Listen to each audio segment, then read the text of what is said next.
Let's see how you do under pressure. Yeah, I've been wanting this shit forever. I've been in the field with whatever they throw at me. Brush it off, pick myself up, moving on to the better. Okay. Hey. Craig, welcome to the show. Yeah, thanks for having me on. I appreciate it. Yeah, awesome. Well, the show's the impetus is ordinary people doing extraordinary things. Appreciate you being on the show. Would love to talk about your leadership style. I'm definitely going to go back and discuss 2019 because that's probably one of my favorite memories as a Blues fan. But getting into this business, what have you seen that's changed from a leadership perspective when you played personally to the way that you hold yourself and coach the players that you have today? Yeah, I think when I came into the league as a player, basically the coaches, they coach a team obviously the same as now, but there was no real communication with players. You just had to do what you had to do, and if you didn't do it, you probably, if you weren't good enough, you were out of the league or you weren't playing. And if you're a great player, they just kind of left you alone and go play. But as things evolve and people evolve, there's so much more. Players have so much more input now with what's going on, and that's where the leadership really comes from, is your players.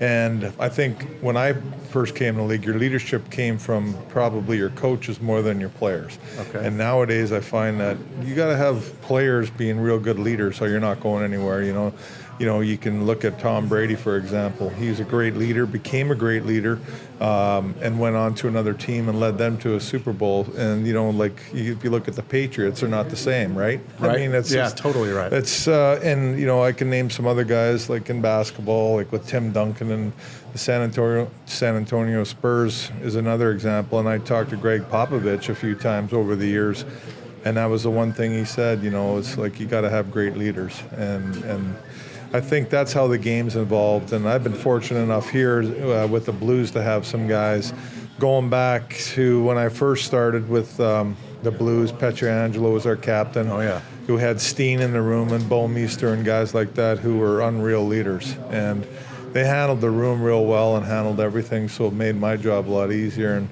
as we go forward, we got new guys like Ryan O'Reilly, Braden Shen, Parenko, Tarasenko, for example. Now I think he's grown into a bigger leadership over the years as he's been here, and he's doing a real good job of it. How did you learn from those players that really just took you under their wing, adopted you right away? What did you learn from them in forging those new relationships with those younger players coming in? Well, yeah, I think with the younger players, it's a lot of give and take with them. I think they always want to know, why are we doing this? Why are we doing that? Why can't I do this? Why can't I do that? So there's a lot of information that has to go back and forth with these guys nowadays. And it's important as a head coach and your assistant coaches that you're constantly, talking to these guys, letting them know what's going on, what they got to do better, why they got to do this, why they got to do that, why it's important.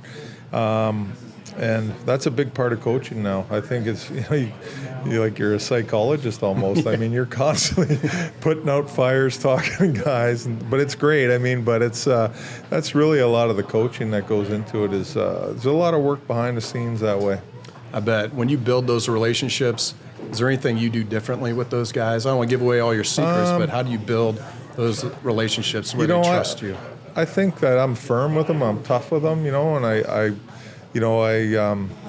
there's a lot of times where I probably, you get mad during a game or mad at practice and you say things sometimes or whatever, but they know me and they know that, I mean business when the games are on and stuff like that. But on the side note, they have a good time with me too, like around the rink on the off days and things like that. They know I'm a pretty fun guy and we joke around, and they give it to me pretty good a lot of times about things. So there's a lot of, I'd say leeway that way, where they can bust my balls and give it to me, and which they do, which is great, And we have a good, it's fun. Like I like these guys a lot, and I think we have a good relationship that way.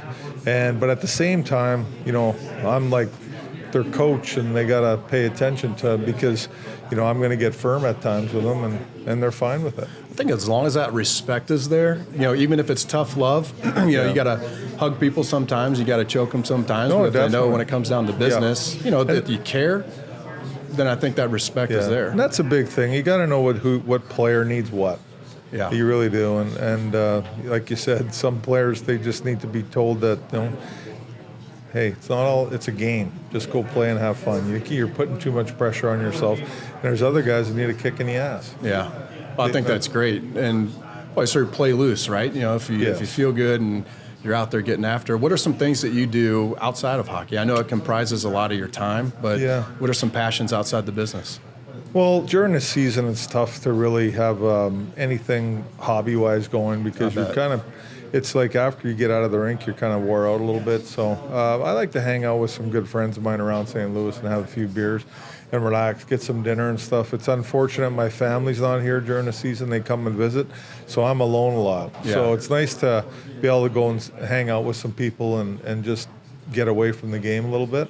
When the off season, I'm home. A lot of kids stuff and family stuff, but I like to golf a lot. I'm into golf, and I'm fortunate enough to live right about a mile from my golf course, so I'm there quite a bit. And if I can get out and do some fishing, I will do that too. Okay. Yeah. Do you do anything when you're doing those things? Is it mostly with folks outside of work, or do you spend time with some of the players, coaching staff, enjoying some of the passions that you have outside of the business? I always try to get together with coaches in the summertime a little bit and do a little golf outing. We went to Boone Valley last year for like 3 days, course. Stayed there and everything.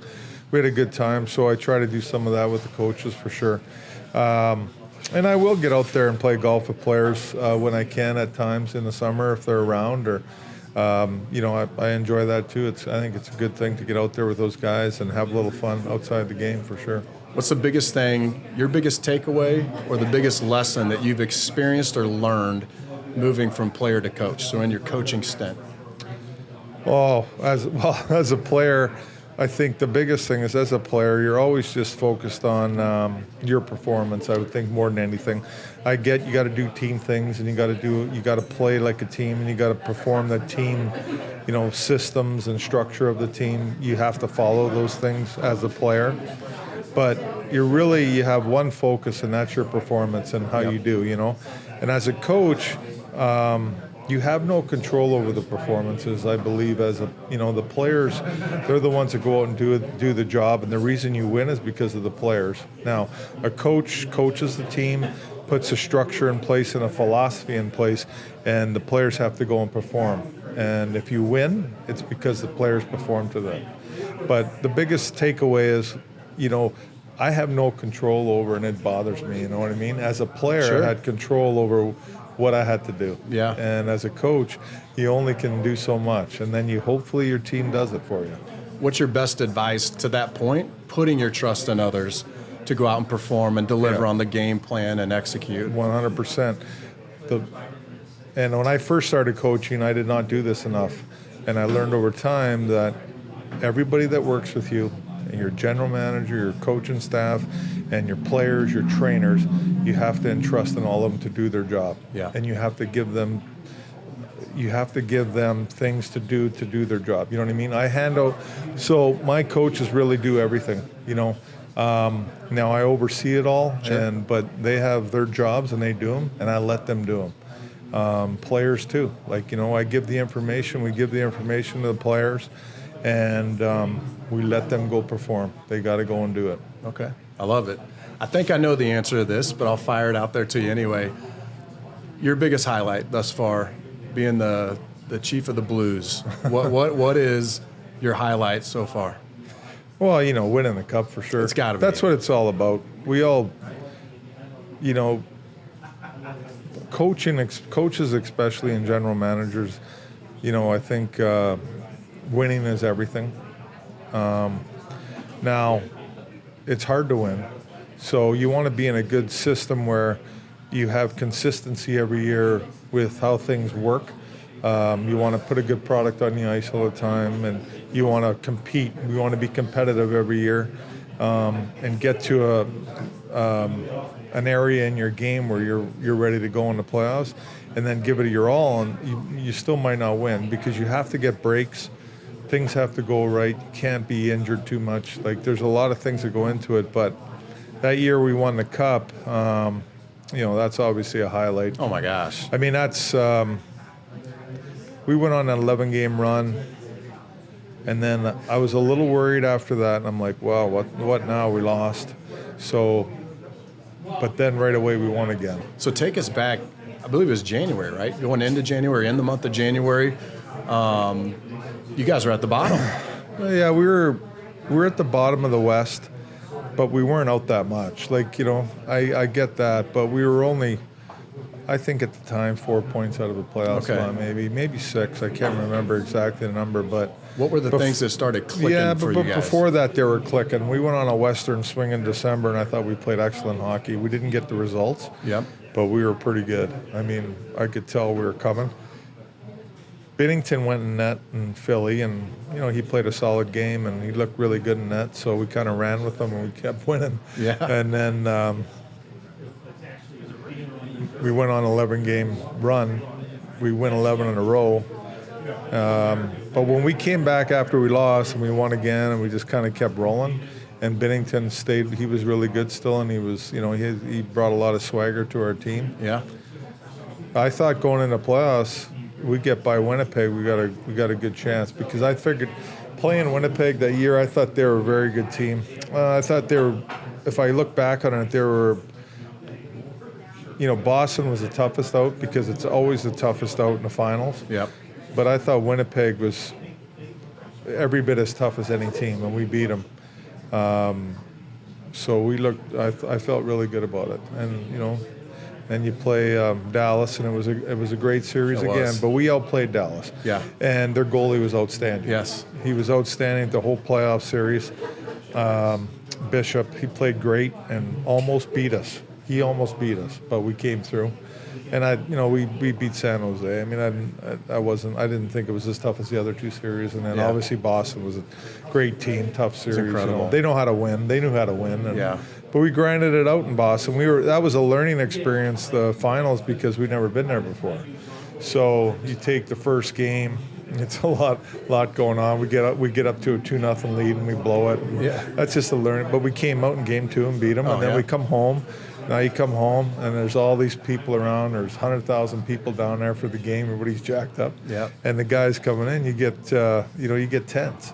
Didn't play very good in game 3. Then we won game 4. Yeah. Then we won game 5, and then come home in game 6. It was worse with the pressure because there was way more people, because there's an opportunity to win the cup that night. We were down there. We were all it was like the stage was set. I didn't have a good feeling coming in. Really? Going in? No. Too much hype, or guys were too tense? Way too much. Yeah. And, it kind of fell apart on us. But game 7, I had a great feeling in the morning skate. Our guys were loose and ready to roll. And, Binnington looked great. And, the one thing is Binnington always rebounded from a bad game. Had a bad game in game 6. So I was pretty confident he was going to play well in game 7, which he needed to be, especially in the first period. Oh, it was excellent. It was unbelievable to watch. It was a cool experience. I appreciate you sharing that with us.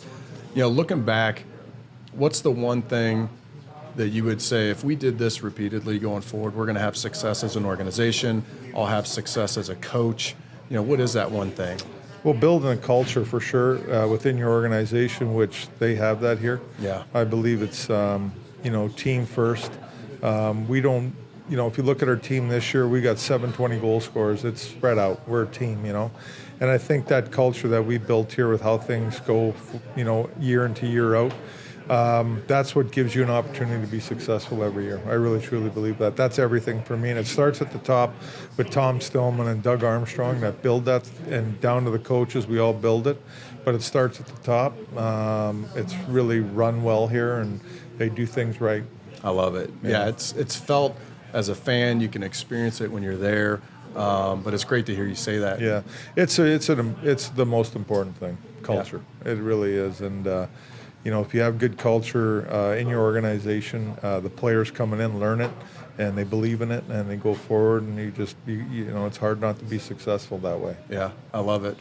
As we wrap up, what is one thing that you've learned the entire time you've been a player and a coach you think was monumental in your growth, whether that was as a player or as recently as a coach? What's that one thing that you're like, you know what, Brian, this moment, when this happened, it was a realization for me, or it took me to the next level? I think, and I bring it up all the time to the guys today, like it's everybody's got a certain ability, and some have more than others, and guys are have the skill to score goals, but not everybody has a skill to score goals. But everybody has their own skill set, and they do their own thing. But to be successful in any sport, you have to work hard. You got to be highly competitive. Okay. Highly competitive. If you're not, it's going to be hard for you to be successful. 100. Like, there's no difference. Like, I'm just telling you right now, those two things have to be there. And if they're not there, you're not going to be successful. So you look at any great player. You watch Larry Bird.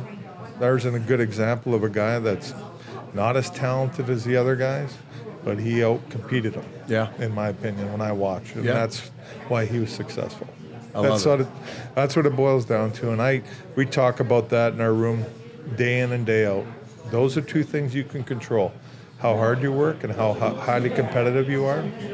Take care of those two things, and you'll have success. Anything ever get heated behind the scenes in practices or drills where guys are so highly competitive? We had a fight that year we won between Sanford and Bortuso, and it was pretty funny because Sanford never been in a fight before or something, I think.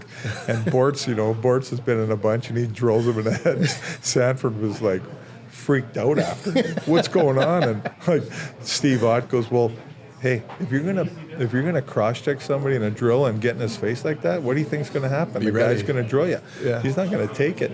And I guess so. That was pretty funny because everybody made a big deal about it. But I've seen this before with teams, and I thought it was a great thing. Yeah. Well, I don't have a problem with it at all. And there's fights behind the scenes with coaches and players, and there's all kinds of stuff that goes on. But at the end of the day, again, they're competitive and they get wound up and they want to, everybody is. I am too. Yeah. And I'm probably more competitive as a coach than I was a player at times, and things get heated up and you go at each other, but I've never had an issue the next day with anybody. It's always gone. And we're fine. Well, I think it goes back to what you mentioned about culture. I mean, if they know that you care, everybody's going to get riled up. Exactly. You guys are in a competitive industry. Like, that's the job, right? Go out and compete. Job. And you want your players fiery. And you want them to, say something if they don't, things aren't going right or they don't like how they're being used or whatever. You want that, you know? I learned that from Mike Keenan. I played for Mike Keenan for about 3 years or 2.5 years in Philly. And, I found out early that Mike will give it to you and Mike will get on you, but if you get up and get after him, get in his face, he'll leave you alone. Okay. But that's what he wanted. He wanted you to get back at him. He wanted you to show something. Feisty, yeah. Yeah, it was something that stuck with me for a long time about that. I love it. Yeah.